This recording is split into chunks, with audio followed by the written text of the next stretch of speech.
actually decided to make my first ever video describing my experience about a recent trip which I took to Bhutan. When I went on this trip, I did not even plan that I would, ever be recording a video like this. But while I was on this trip, I just thought to myself, what is the harm in making a video and recording your experience? I went on a bike ride for 6 nights, 7 days, which turned into 7 nights, 8 days. That I'll tell you later why did this happen. This is my first ever video.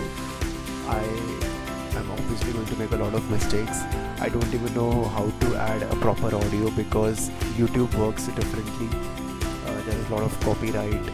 Many of the first few days I shot videos which were vertical, whereas YouTube is more horizontal. I will try and explain everything that I have gone through on this trip, right from day 1 till day 6, day 7.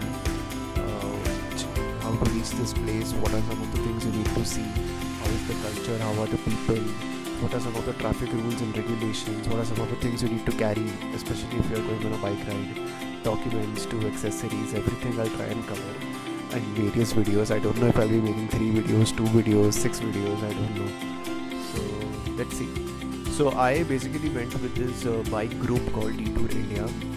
I have been actually going on a lot of rides with them, not lot of, like 2-3 rides with them around Mumbai, Maharashtra, and I just thought to myself, they came up with this itinerary of 6 nights, 7 days Bhutan trip. So I was really excited to go with them because I know the people, I just know the team because I've been with them for like a couple of rides, but as such I had no idea who other people were going to be, and I was going completely solo from my end. So Detour was the easy pick for me. Day 1 ride was basically all about reading Phuentsholing town. Phuentsholing is basically the border town of Bhutan. So day 1 you basically take a flight from Mumbai, Delhi, wherever you stay, to Bagdogra airport in West Bengal, Siliguri, and from there you can take a bus to Bhutan border.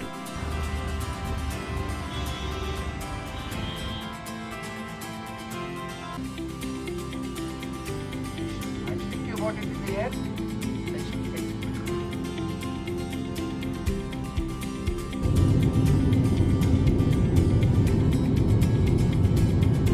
Mumbai to Bagdogra basically took me like a 3-hour flight journey, and from Bagdogra, Detour had organized buses for us to reach Bhutan border. Since we reached a bit late, our flights landed a bit late, so there were only 4 of us in the bus. But that entire journey from Bagdogra to Bhutan will take approximately 3 to 4 hours depending on how many stops you take. We took 1 stop to have lunch.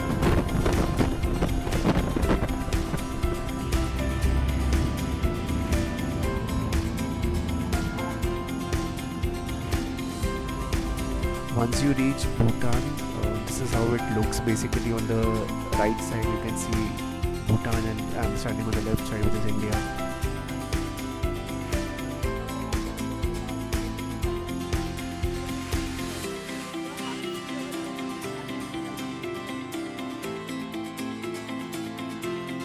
You have to actually go through a small lane, and you basically have to show your passport. And once you show your passport, you can then your bags will be checked, and just like that you enter Bhutan. All of us can stand. Once you enter Bhutan, then you have to go through a very small immigration process which takes not more than 5 minutes, and after that I think we got our passports stamped and we entered Bhutan.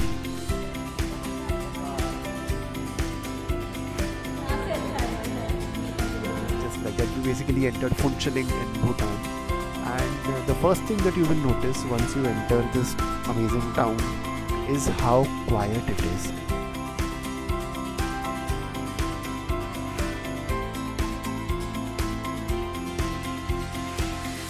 The reason for this because मैं आपको कल बताता हूँ why will you observe a very startling silence once you enter Bhutan. So we had a bus organized.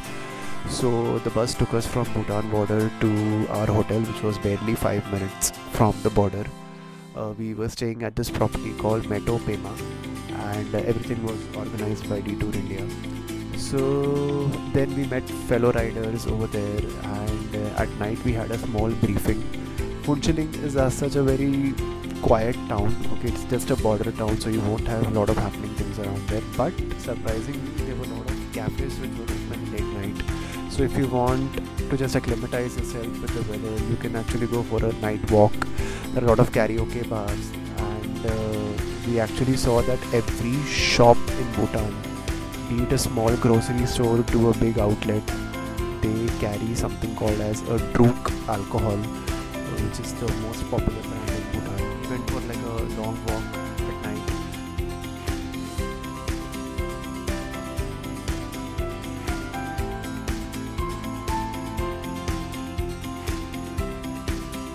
And there were two options for people on this trip. Either you could ride a bike or you could sit in a bus. So we had basically both types of people. We got some souvenirs at the night. We were given a briefing about how we'll be getting our bikes, what bikes will be given. We were promised Himalayan 411, but I'll tell you tomorrow. So that was all about day one. The hotel was very good.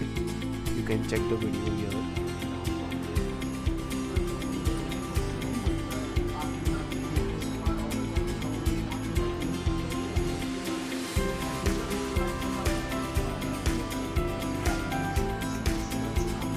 The food also was very good. We got some Bhutanese food.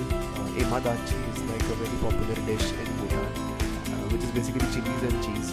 Bhutan. But we also had Indian food. There are two options that you have. One is you can take roaming from India, so Vodafone, Airtel, whichever SIM operator you have, you can ask them for roaming. Second option, the better option is to take a Bhutan SIM. In terms of currency, it's a 1-to-1 exchange. So 1 rupee in Bhutan is 1 rupee in India, and across Bhutan, across the 6-7 days we were in Bhutan, Indian currency was always accepted. If you want, you can get them exchanged at the the immigration or any shop. But I frankly did not do it. And weather-wise, it was, I would say, like 22-23 degree Funchalik. Okay. There were very very light rains, but since we are on a bike ride, we had to start tomorrow morning early. So we were asked to report like around 5:30, 6 in the morning, and Bhutan is 30 minutes ahead of India.